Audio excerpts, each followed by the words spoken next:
E a gente começa o Vida Animal de hoje um pouco diferente, aqui em uma praça de Cachoeira do Sul, para falar e oportunizar o nosso telespectador a mandar o seu questionamento e a sua dúvida para o médico veterinário Edson Salomão, que mais uma vez nos recebe gentilmente. Tem alguma dúvida sobre um quadro, algum questionamento? Essa é a vez e a hora que a gente repassa essas perguntas ao médico veterinário Edson Salomão, que mais uma vez nos recebe. E a gente começa falando sobre um assunto de duas palavras semelhantes, né, doutor? Que é o dono e o tutor, mas existe uma diferença. Esse é o primeiro questionamento que a gente traz. Boa tarde. Boa tarde. Essa dúvida é muito grande, tem muitas pessoas que perguntam isso. Tutor ou proprietário ou dono? Se for analisar friamente, assim, pelo dicionário, a palavra que se encaixa melhor, por se tratar de um ser vivo, é tutor. Aquele que protege, que cuida, né? Então, tutor seria o mais indicado. E proprietário seria mais para coisa.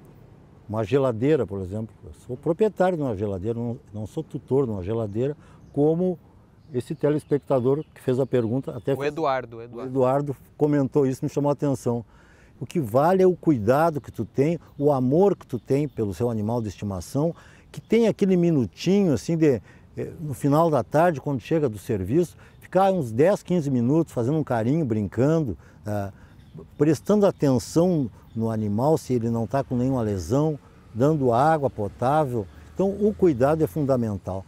Posse responsável, isso que interessa. Esse termo não quer dizer nada para mim. Tá certo. Um outro questionamento da Tailene, lá no YouTube, Tailene Garcia, ela falou, Salomão, sobre a convulsão, a epilepsia canina que você abordou. O cachorro dela passa por essa situação. O que ela deve fazer para diminuir ou evitar essas convulsões? Epilepsia é uma doença, assim, bastante severa. E tem formas bem leves, bem brandas, que a pessoa quase nem nota, não é, que o animal tem essa doença. Ela é transmitida geneticamente, então não convém botar em cria a reprodução de animais que têm epilepsia.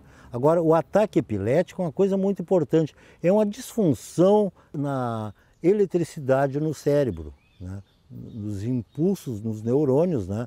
Essa parte elétrica do cérebro, explicando assim para o pessoal entender bem, e isso faz com que o animal tenha uma convulsão que pode ser muito grave, do animal cair, ficar mais de 5 a 10 minutos caído, né? Se espicha, endurece o corpo, fica tremendo, babando. Tem umas que só fica tremendo o lábio, batendo o queixo, piscando uma vista, então tem formas mais leves.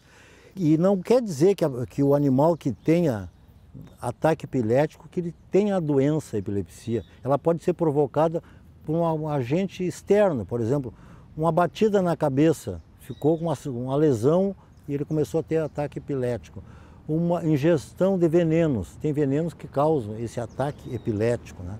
Então o que nós temos que fazer? Tem que levar no médico veterinário, ele vai pesar, ele vai olhar a temperatura, vai coletar sangue para fazer exames, às vezes até uma deficiência, algum mineral, alguma vitamina pode dar esse transtorno, né? Que é um transtorno que, se for assim por falta de alguma substância, tu pode corrigir ele e ficar livre, então ele não tem a doença. O que tem a doença é crônica, ele vai ter praticamente para toda a vida. Bom, a gente fala agora do questionamento do Sérgio Santos lá no YouTube sobre a marreca piadeira, doutor. Ele tem uma dúvida sobre a procriação dela em cativeiro, que parece que não é normal, tem uma diferença.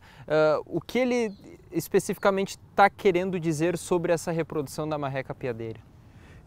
A marreca piadeira, por se tratar de animal silvestre, todos os animais silvestres, a grande maioria não é de fácil reprodução, né? Principalmente essas aves que vivem banhados, bem afastados, né, da zona urbana. Então tem que ter um recinto grande. Se ele tiver uma chácara, que ele tenha um açude, né, ele pode ter nesse local até conseguir a reprodução. Tem abrigo, que ela possa se esconder, que não fique as pessoas olhando, chegando perto, assustando, cachorro, tudo isso tira a atenção dela. Um local grande, aí vocês vão conseguir a reprodução. Em cativeiro pequeno não consegue. Perfeito. A segunda parte do Salomão Responde a gente traz com mais questionamentos de vocês, telespectadores.